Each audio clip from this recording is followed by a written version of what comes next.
Hi everyone, this is Jason from Metal Flesh. Today I'm gonna try to rank the entire Death discography, including the Control Denied album. I'm gonna try to rank them from Get in the Bin all the way up to From Here to Eternity. It's gonna be quite a difficult ranking because Death haven't released a single bad album. I'm gonna try to spread them out the best I can just to keep things interesting. I don't think I'm gonna do a good job on that department. Right, let's kick things off. 1987, we've got Scream Bloody Gore. This album is definitely the definition of death metal. I do believe Zack Schuldiner is the godfather of death metal. This album is fast, raw, and relentlessly aggressive. Although the song structures are simple, they're furious. There's furious riffing and primitive drumming. Zack's vocals are not the best we've heard them because he does this death metal singing with followed by really high pitched screams. I kind of like it. The production is crude, but it only adds in the whole underground horror aesthetic. The lyrics obviously are taken from gore, horror films, and horror images.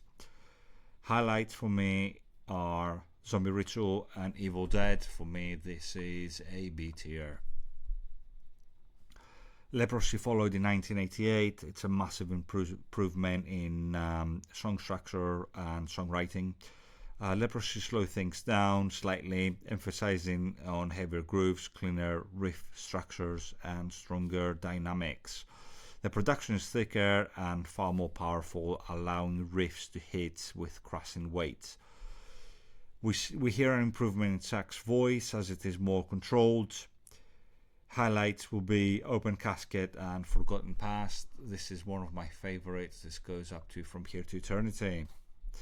You have to love like the kind of pink cover, to be honest.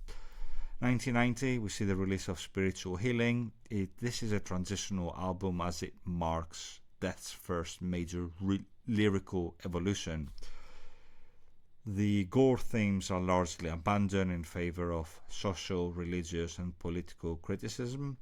Musically, the band experiments with more complex song structures, while they're still remaining rooted in classic death metal. I do listen to this often. I do revisit this quite a bit. Highlights will be Low Life and Altering the Future. For me, this is a solid A tier.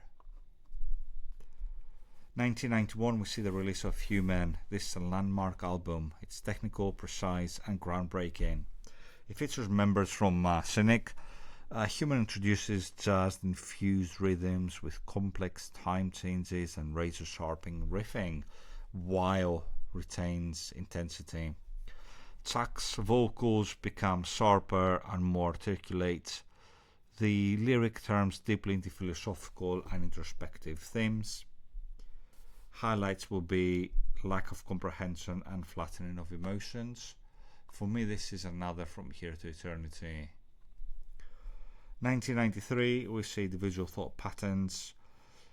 It's even more articulate and ambitious. This album pushes technical death metal to new heights. The solos remain melodic but at the same time quite haunting. The almost progressive edge creates surgical precision and also remains death metal. You can still hear like the whole death roots to it. I do listen to this often, but comparing it to the other albums, I don't revisit this very often, but I still listen to it. It's quite a good album. Highlights will be Nothing Is Everything and Overactive Imagination. For me, this is a B tier. 1995, we see the release of Symbolic. This was the first death album I personally heard. It's one of my favorites. It's zero filler songs here. Right, let's talk more about it. There is a perfect balance between technicality, melody, emotion, and aggression. Symbolic is, as I stated, is often considered Death's most accessible album without sacrificing depth. The riffs are memorable, the structures are elegant, and the lyrical themes are deeply personal and philosophical. The production is warm and powerful, giving the album a timeless quality. Highlights for me, it's quite difficult to pick up two songs, but I've gone with Crystal Mountain and Empty Words. For me, this is a solid From Here to Eternity, and it's gonna go in front of every album here. 1998, we see the release of the final Death album. It's the most extreme and the most progressive album. It's filled with high-pitched vocals, blistering speed, and highly complex composition. The songs are progressive death metal, and it's the only Death album that the song structures are quite long. You have to pay attention to the performance of the Judas Priest cover, Painkiller. Zach's performance is absolutely amazing. Highlights for me will be Spirit Crusher and Bite the Pain. For me, this is an A tier, right over here.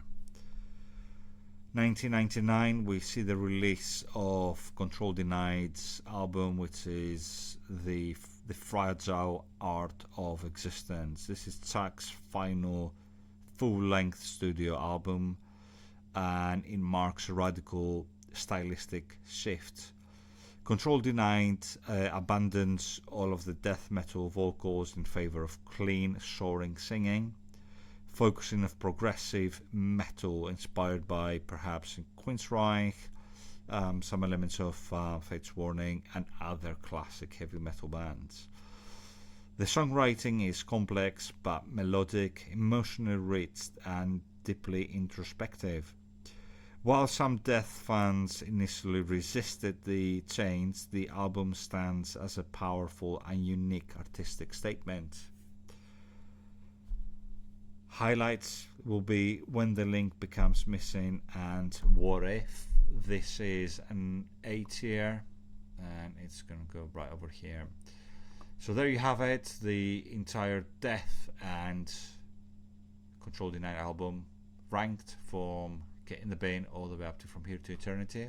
Till next time, stay heavy.